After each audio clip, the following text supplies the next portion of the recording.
This is Bloomberg Law with June Grasso from Bloomberg Radio. I don't think it's a pullback. It's a little bit of a change. Everybody in this room that has a business, you make little changes. Bovino's very good, but he's a pretty out there kind of a guy. And in some cases, that's good. Maybe it wasn't good here. That was President Trump on Fox saying they're de-escalating in Minnesota rather than enforcing a pullback. Trump is shuffling the lieutenants in charge of his immigration crackdown in Minneapolis after a second person was killed by a federal officer in a matter of weeks. He's dispatched Border Czar Tom Homan to the state to replace Border Patrol Chief Greg Bovino, who'd been the face of the aggressive, almost militarized operation. My guest is Christy Lopez, a professor at Georgetown Law. She served as the deputy chief in the Special Litigation Section of the Civil Rights Division at the Justice Department and led the pattern or practice investigations of police departments. I want to get your general impression of what's been happening in Minnesota, the tactics that have been used by immigration agents. You have the shooting deaths of two people by ICE officers within weeks of each other. And we've seen all these videos showing aggressive tactics by officers. ICE agents throwing chemical agents at not even a crowd, at a few people, shoving people who are trying to film them. I saw one video where a man was already on the ground, subdued, and an ICE officer still sprayed a yellow chemical into his face. This is a law enforcement agency that is completely out of control. I don't say that lightly. I have just seen this happen in other places. When I was at the Department of Justice Civil Rights Division, we would investigate law enforcement agencies that were local agencies that were sometimes out of control. And they acted just like this one for all the same reasons. It's just that what's so disturbing about this, part of what is disturbing about this to many people is that it's the federal government. Part of what's disturbing about it is that this is a nationwide, they have nationwide enforcement authority. And so it's been most pronounced in Minneapolis, but that's certainly not the only place where they've been shooting people and using excessive force, lying about what they're doing. And so when you have a law enforcement agency that's out of control, that's frightening on a couple of levels. One is just people are right to be concerned about their personal safety, but it's also a real threat to democracy. So I think it's hard to overstate how problematic this is. Problematic is too weak a word, right? It's really hard to overstate how dangerous what is happening is. Along those lines, Alex Preddy was the fifth person to be shot and killed by federal immigration officers since Trump launched his immigration crackdown in Los Angeles last June. And at least 19 times, federal immigration agents have opened fire on civilians. Most of those incidents involve agents firing at drivers during enforcement stops. None of the officers has faced criminal charges, and the administration hasn't announced any internal disciplinary measures against them. Is this very unusual? What would normally happen? So I'm hesitating about usual and normal for two reasons. One is with 18,000 law enforcement agencies, it's hard to say what's normal or usual in any given agency because there's a wide spectrum of what happens. And even when you talk about the federal law enforcement agencies, even when you focus on immigration enforcement, CBP, HSI, ICE, it's hard to know how abnormal this is. I will say it is completely unacceptable, and it is the reason that we see this law enforcement agency being out of control is because there is not any accountability, either external, right? There's no investigation that's being done so that there can be criminal prosecutions. There's very little accountability through civil litigation because of how difficult the Supreme Court has made the law in this area. And the internal accountability mechanisms, which are the most effective, generally speaking, and the most real time, you just say to people, don't do this. You give them a day off if they start to do something wrong, and you fire them if they keep doing it. That sort of accountability is not happening. Now, that's long been a problem with immigration enforcement, in part because of the line, and we've been drawing it and discussing these cases, between what people think is okay for law enforcement to do to non-citizens versus citizens. And a lot of what immigration enforcement has been doing in this country has been done to non-citizens, oftentimes at the border, and they've essentially been given a pass. And so it's really important for a number of reasons to stop making a distinction between how they treat non-citizens and citizens. And one of the reasons is that that distinction is why they've been allowed to grow into an agency that uses excessive force with impunity and lies about it with impunity. So I think it's important for people to recognize that the way that these federal immigration enforcement agencies are working now did not come out of nowhere. It has a long history in being allowed to behave this way in places that were not as open to the public and against people that did not have as much sympathy as protesters do now. As far as investigations, it seems as if the federal government is doing an investigation on the latest killing of Alex Preddy. I'm not sure about the Renee Good shooting, whether they're actually doing an investigation on the federal level. It's a little unclear, and I think it's probably changing. It's probably fairly fluid, given that they're getting much more pushback than they expected. But from what I have read, it appears that they're doing what is called a use of force review, which is what you should do anytime there's a serious use of force, and what historically DHS law enforcement agencies have done, right?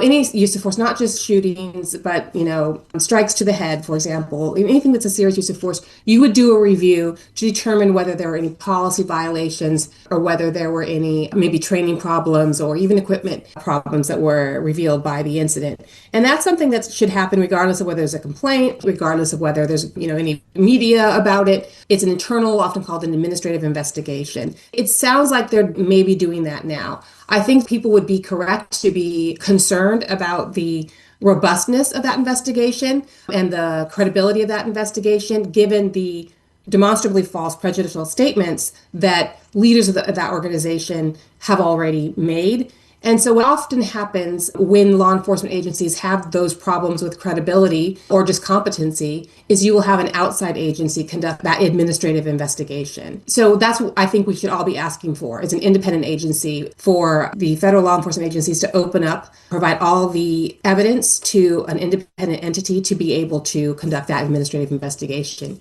In the past, the offices of Inspector General, federal offices of Inspector General, would have been a good candidate for that. They're rather compromised because of the way that their independence has been threatened by President Trump. And so I'm not sure that's an adequate stand-in here. In addition to that administrative investigation, there should be a federal criminal investigation.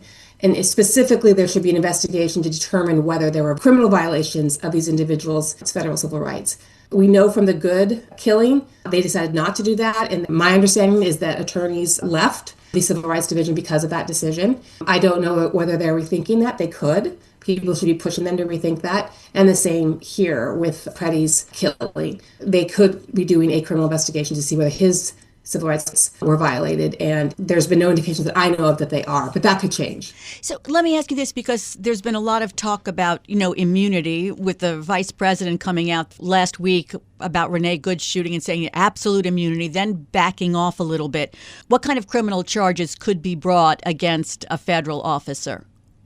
So there's not a large body of federal criminal law, actually. So oftentimes the only charges that are available at the federal level are charges for violating individuals' civil rights. So that is definitely something that the federal government could do. There are also oftentimes, when law enforcement agents behave in this way, they are violating state criminal law. So, for example, in the Derek Chauvin case, where Derek Chauvin killed George Floyd, he was found under state law to have murdered George Floyd, the state crime of murder. That is much more complicated when the state is trying to prosecute not a state or local law enforcement officer, but a federal law enforcement officer. There is a large body of law that makes it more complicated and more difficult to prosecute federal law enforcement officers criminally, for state prosecutors to prosecute federal law enforcement officers criminally. That said, it's not impossible. And it is something that the state appears to be pursuing here, and they have legal grounds to do so. The state is sort of in an uphill battle here because, the federal government has the initial evidence from both scenes. And apparently the local officials have said that federal officials are refusing to honor a search warrant that they had to get signed by a judge. So the federal government is withholding the information here. Yes, the federal government is essentially obstructing a criminal investigation, and that is highly unusual. Normally, federal and state governments will work together in trying to gather evidence, even in deciding, quote unquote, who will go first in terms of prosecuting the individual. But that's not happening here, and that's why people are right to be concerned that what the federal government is doing here is trying to cover up what actually happened. This is not sort of normal protocol. This is them behaving very differently for reasons that appear to be they don't want anybody else looking at what actually happened. The good news is that there is a lot of evidence you can gather outside of what the federal government is refusing to turn over. We should be so grateful to the individuals who are out there filming and providing that evidence, who are willing to testify and talk about what they saw before and after the cameras were on. That is really important information that can become evidence, right? Once it's properly, vetted and confirmed. And with these facts, it seems like you could make a prosecution on that information alone. Coming up next on the Bloomberg Law Show, I'll continue this conversation with Georgetown Law professor Christy Lopez. The Eighth Circuit Court of Appeals was persuaded to freeze a judge's ruling that barred retaliation against the public in Minnesota. I'm June Grasso, and you're listening to Bloomberg. I've been talking to Georgetown Law professor Christy Lopez. She was the deputy chief in the Special Litigation Section of the Civil Rights Division at the U.S. Department of Justice and led the pattern or practice investigations of police departments.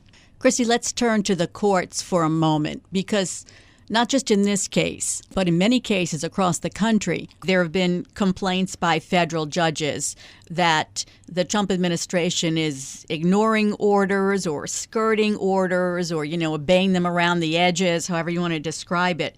And so the chief federal judge has demanded the acting head of ICE personally appear in court on Friday to explain repeated failures to comply with court orders.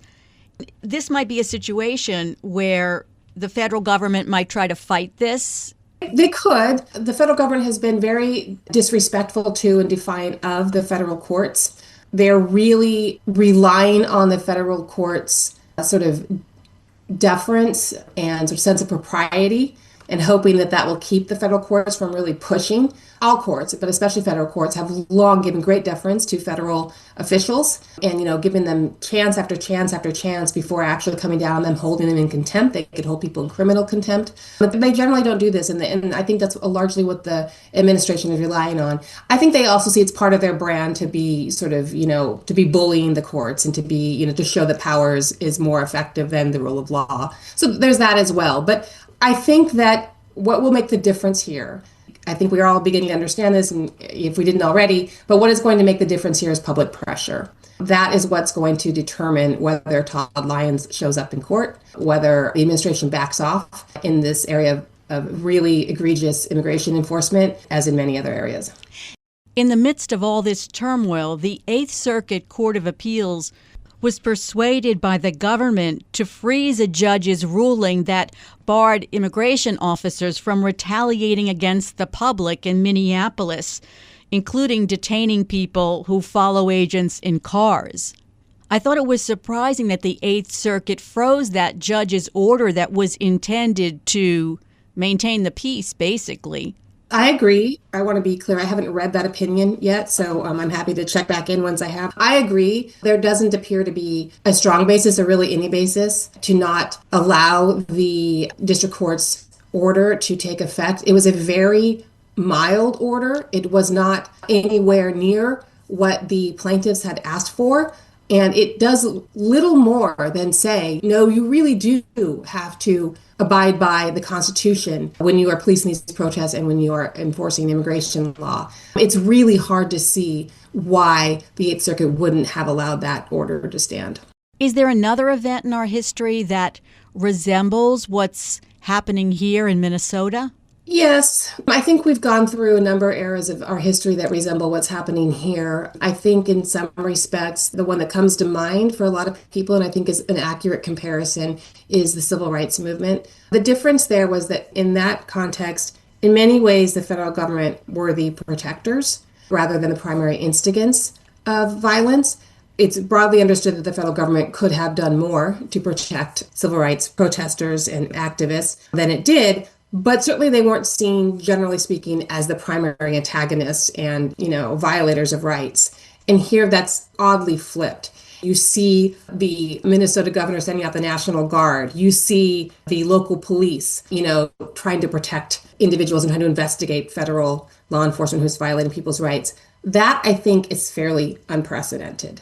So you've seen this dynamic before of just, people trying to speak out against injustice. In some of the labor strikes from the late 19th century, early 20th century, you've seen things like that. But I don't think we've ever seen anything like this, where you have the federal government, historically the better protectors of individuals' constitutional rights, being the primary violator of those rights, and state and local governments having to step in and find a way to try to protect people's rights.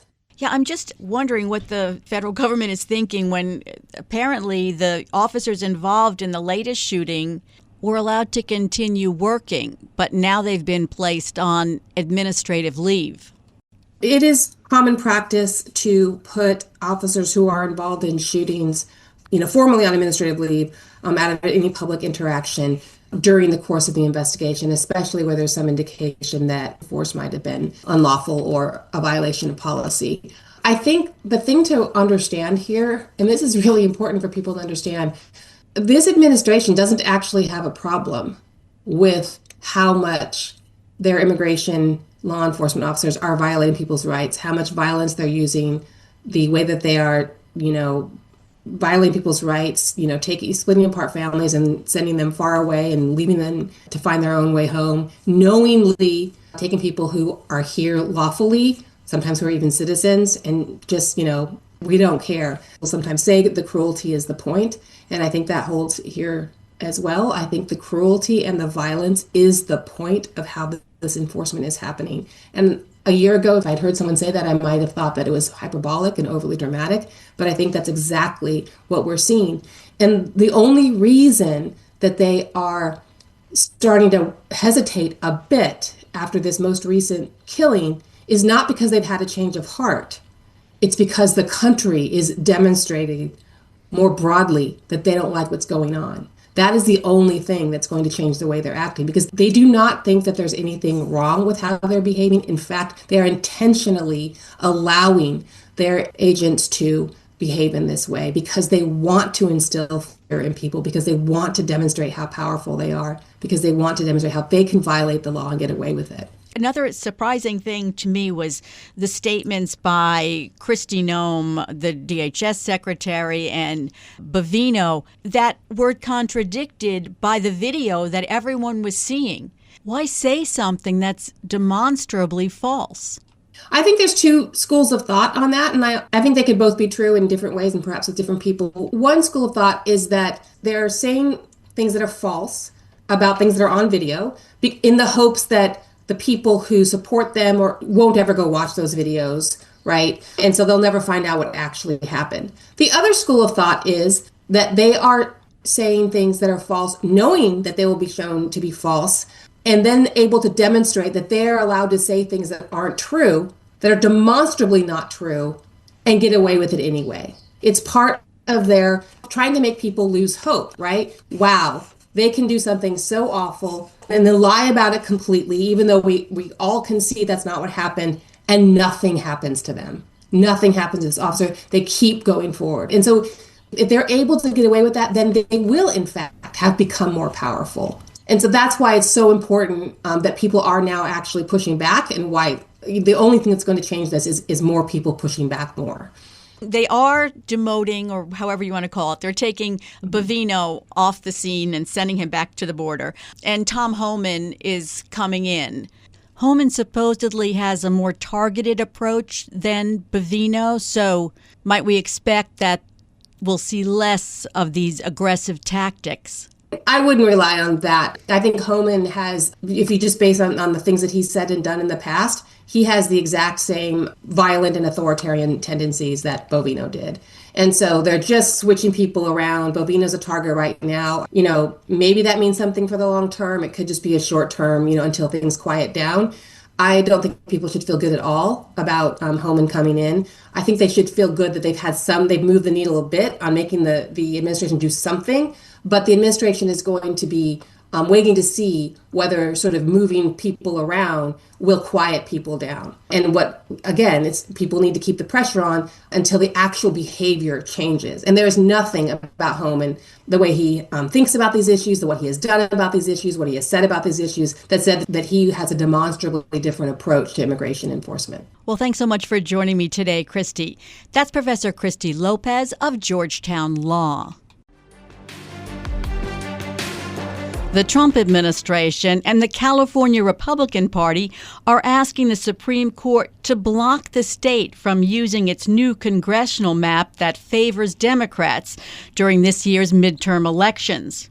A lower court said the new map is lawful and can be used in 2026, rejecting a bid by the administration and the California GOP to block the map on the grounds that it was racially gerrymandered. The request seeks an emergency order to block the map while the court considers a full appeal of the decision. The state of California has until January 29th to respond. Joining me is Bloomberg legal reporter Madlin Mekelburg. Madlin, tell us about the California map and what happened in the lower court.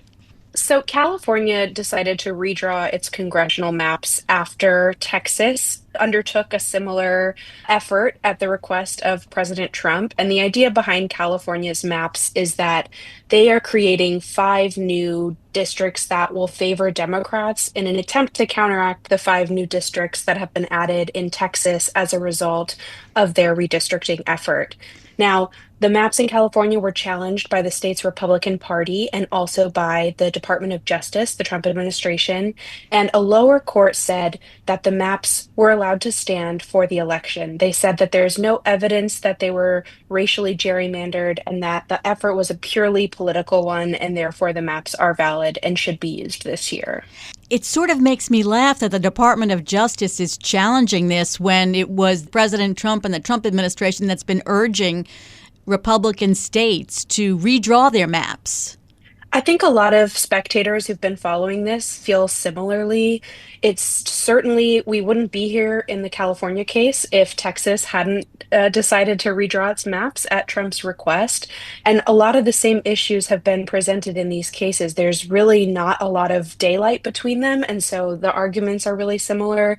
And it's, yes, definitely interesting to see the administration on different sides of each of these cases. What are the California Republicans saying? Because, I can remember California Governor Gavin Newsom having press conferences where he was urging them to, we have to do this in California because they did it in Texas. What are they pointing to as evidence that it was not done for political purposes? Right. I think one of the main arguments that we've seen from them in filings is that race has a proxy here and that they're using this political argument in order to actually do racial gerrymandering. They cited testimony from one of the consultant map makers that the state used when they were redrawing these congressional districts. And that individual made reference to ensuring that there were certain Latino districts that were bolstered in order to make them more effective. And so what the GOP party in California and the DOJ are arguing is that they are using this guise of political retribution to redraw the maps in order to actually racially gerrymander. The Supreme Court cleared the way for Texas to use those Republican-drawn maps. And actually, there was some mention of California in that decision. Right. So the way that redistricting cases work is that they're decided by a 3-judge panel at the lower court level. And then the appellate process skips over the circuit court and goes right to the Supreme Court. And so unlike traditional cases that come before the high court. There's no cert petition here. The Supreme Court really has to answer to requests for emergency action. And so that's what we saw in the Texas case. They said in their ruling, as you mentioned, they said that it's clear that the Texas maps were drawn, they were politically motivated, there was no evidence that there was racial gerrymandering, and they made mention to California as a comparable effort. They said, just like in California, where the districts have been redrawn with politics in mind. And so we've heard the Supreme Court weigh in on this before. I think there's, I don't think that we're expecting a lot of surprise when we get a ruling from them. Of course, you never know. I don't want to be in the business of predicting what the Supreme Court is going to do. But basically, the cases are very similar. They have acknowledged in this separate ruling that that California is like Texas in that they were drawn with politics as the motivating factor. Redistricting efforts were being done with the midterm election in mind. Let's start with Texas. I've been reading that it's not a guarantee that Republican candidates would win all 5 of the new Texas districts. Right. I think it's very early to try to say how any of these races are going to shake out in the midterms, but you're correct that the Texas maps, the idea is that they've created 5 congressional districts in Texas that are likely to go for Republicans. But I think kind of given the current state of play, it's very difficult to make any kind of predictions. And Texas is a very unique place. I know it's easy to put it in this red state bucket, but there's a ton of diversity. And especially when we're talking about counties that are around the border, it's not a guarantee how they're going to go in the race. And so I think the bid there was that we're going to create 5 additional safe Republican seats in the House, which is incredibly important because at this point, Democrats need to gain just 3 seats in order to have control of the House. And so by having these 5 new Republican districts, they would really be a roadblock to Democrats' efforts to take control of the House. And that's where California comes into play, where they drafted their maps as an attempt to neutralize this effort in Texas. And they've created 5 Democratic seats that they expect to go safely to their party. I think it's a little more clear in California that those seats will be safely Democratic. So this could have been a miscalculation on the Republicans' parts because California is set to give 5 more Democrats seats in Congress if the Supreme Court upholds these districts. But the same is not necessarily a guarantee in Texas for the 5 seats that they're seeking to create. But there are other Republican states in play now or trying to be in play. Tell us what other states are doing. That's right. There was just news earlier this month in New York. A state court judge said that the state's only Republican-held congressional district needed to be redrawn because it diluted Black and Latino voters. And so Democrats are now expected to pick up an additional House seat in New York. And there's also the potential for Republicans to pick up seats in Missouri and North Carolina and potentially in Ohio and Florida as well as a result of redistricting. But some of those are still up in the air. That's an issue that we're going to get to a little later this year. And then the Supreme Court is also weighing this Voting Rights Act case relating to Louisiana's congressional map, and a ruling that we get there could potentially eliminate one of the state's majority Black, heavily Democratic congressional districts and could also prompt other states to take action. So although we're in the year of the midterm election and it feels close, but also very far, a lot is still on the table and in play as we're talking about how these races are going to shake out.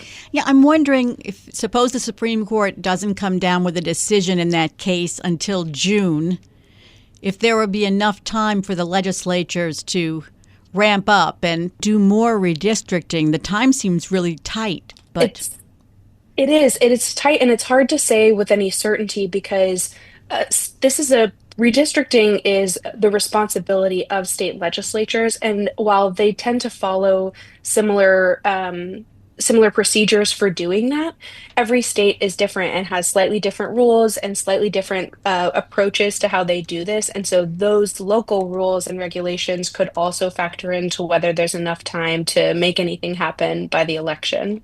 Madlin, let's turn to another topic, and that's the social media addiction trial that's starting in Los Angeles.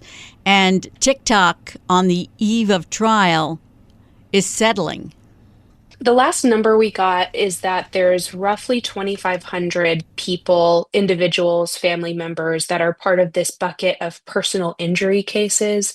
And so that's either individuals suing or family members of individuals suing, saying they personally suffered harms because of the design of these social media platforms.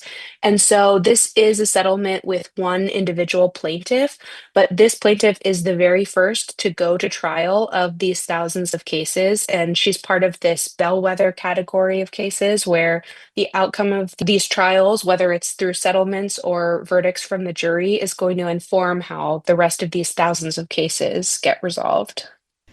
But to be clear, the social media addiction case is starting this week. That's correct. Today was jury selection in that very first trial.